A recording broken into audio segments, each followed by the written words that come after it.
blizzard of 26, Lee. Come on. Let's go home.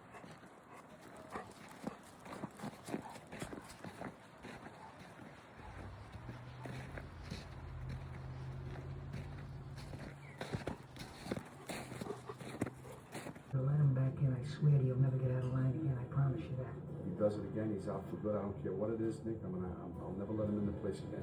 I'm sorry about this, really. All right, Ace. Thanks, pal. You took your boots off, you put your feet on the table. You shit-kicking, stinky horseman, horse-smelling motherfucker. You fucked me up over there. I'll stick you in a hole in the fucking dead. You understand? Go ahead and apologize. Yeah, get out. Okay, I'm sorry. Dear to me. Yes, You know, Ace could be a very touchy guy.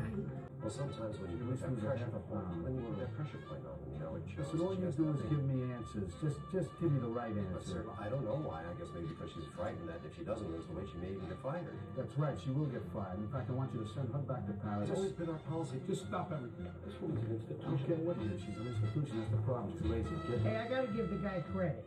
I mean, he does the most obvious thing.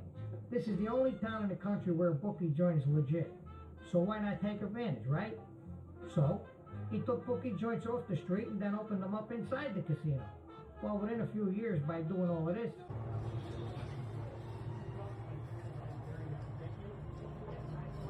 Snowing. Boy. He's a perfect boy. He's scolded. No, no.